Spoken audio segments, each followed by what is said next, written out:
अब सुनिए आगे की कथा। श्री ब्रह्मा जी कहने लगे, ही याज्ञवल्क्य, एक बार मैंने भगवान सूर्य नारायण से उनके प्रिय पुष्पों के विषय में जिज्ञासा की थी। तब उन्होंने कहा था कि मल्लिका अर्थात बेला फूल से पूजा की जाती। पुष्प मुझे अत्यंत प्रिय है। जो भी मुझे इसे अर्पण करता है वह उत्तम भोगों को प्राप्त करता है। मुझे श्वेत कमल अर्पित करने से सौभाग्य, सुगंधित पुष्पों से अक्षीय ऐश्वर्य की प्राप्ति होती है तथा मंदार पुष्पों से सभी प्रकार के कुष्ठ रोगों का नाश होता है और बिल्व पत्र से पूजन करने पर विपुल संपत्ति की प्राप्ति होती है। मंदार पुष्प की माला से संपूर्ण कामनाओं की पूर्ति, बकुल अर्थात मौलसिरी पुष्प की माला से रूपवती कन्या का लाभ, पलाश पुष्पों से अरिष्ट शांति, अगस्त पुष्पों से पूजन करने पर सूर्य नारायण अर्थात मेरा अनुग्रह तथा करवीर अर्थात कर्नेल का पुष्प समर्पित करने से मेरी अनुचर होने का सौभाग्य प्राप्त होता है। बेला के पुष्पों से मेरी पूजा करने पर लोक की प्राप्ति होती है। 1000 कमल पुष्प अर्पित करने से सूर्य लोक में निवास करने का फल प्राप्त होता है। बकुल पुष्प अर्पित करने से भानुलोक प्राप्त होता है। कस्तूरी, चंदन, कुमकुम तथा कपूर के योग से बनाए गए यक्ष कदम गंध का लेप करने से सद्गति प्राप्त होती है। सूर्य भगवान के मंदिर का मार्जन अर्थात साफ सफाई और उथलेपन करने वाला सभी रोगों से मुक्त हो जाता है और उसे शीघ्र ही प्रचुर धन की भी प्राप्ति होती है। जो भक्तिपूर्वक गेरू से मंदिर का लेपन करता है उसे संपत्ति प्राप्त होती है और वह रोगों से मुक्ति प्राप्त कर लेता है। और यदि मिट्टी से लेपन करता है तो उसे 18 प्रकार के कुष्ठ रोगों से मुक्ति मिल जाती है। सभी पुस्तकों में कबीर का पुष्प और समस्त विरले पन्नों में रक्त चंदन का विलोपन मुझे अधिक प्रिय है। कबीर के पुष्पों से जो मेरी पूजा करता है वे संसार के सभी सुखों को भोग कर अंत में स्वर्ग लोक में निवास करता है। मंदिर में लेपन करने के बाद मंडल बनाने पर सूर्य लोक की प्राप्ति होती है। 1 मंडल बनाने से अर्थ की प्राप्ति, 2 मंडल बनाने से आरोग्य, 3 मंडल की रचना करने से अब इच्छित संतान, 4 मंडल बनाने से लक्ष्मी, 5 मंडल बनाने से विपुल धन धान्य, 6 मंडलों की रचना करने से आयु बल और यश तथा मंडलों की रचना कर मंडल का अधिपति होता है तथा आयुधान पुत्र और राज्य की प्राप्ति होती है और अंत में से सूर्य लोक मिल जाता है। मंदिर में घी का दीपक जलाने से नेत्र रोग नहीं होता। महुए के तेल का दीपक जलाने से सौभाग्य प्राप्त होता है। तेल का दीपक जलाने से सूर्यलोक तथा कड़वा तेल, सरसों के तेल का दीपक जलाने पर शत्रुओं पर विजय प्राप्त होती है। सबसे पहले गंध, पुष्प, धूप, दीप आदि उपचारों से सूर्य का पूजन कर नाना प्रकार के नैवेद्य अर्पित करने चाहिए।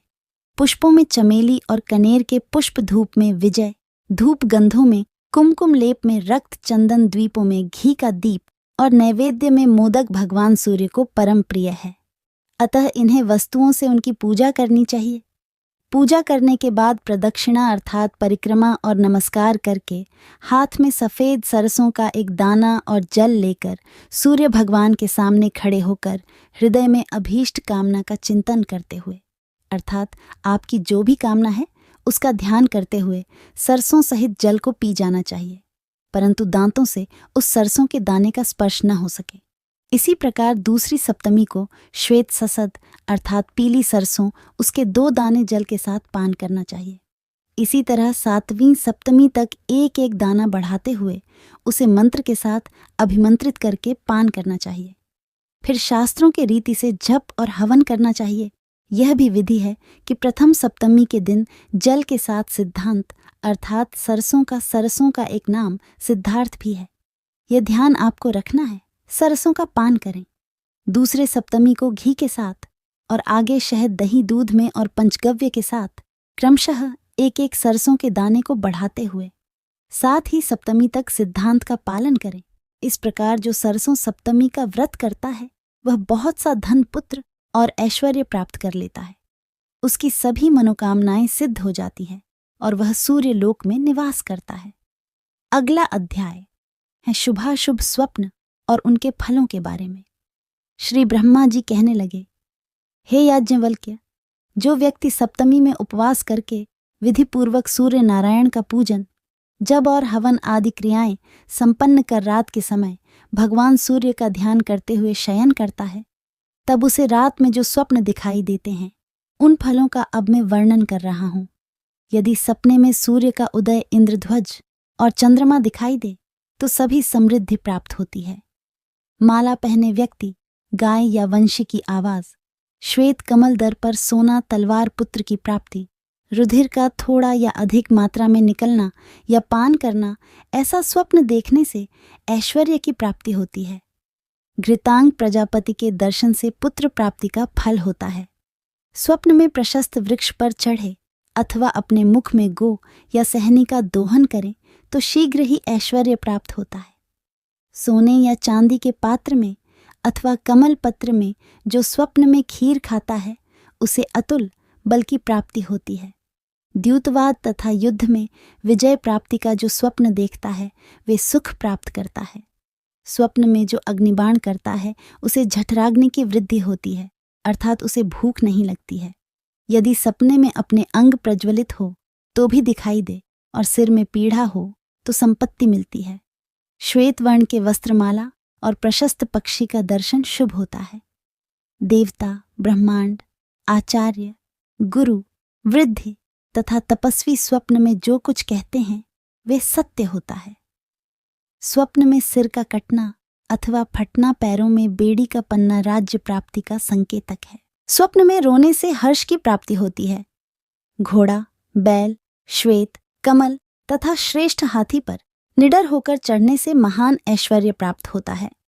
ग्रहों और तारों का ग्रास देखें, पृथ्वी को उलट दे और पर्वत को उखाड़ फेंके कि राज्य का लाभ होता है। इस प्रकार पर्वत, समुद्र तथा नदी पार करें तो अत्यधिक ऐश्वर्य की प्राप्ति होती है।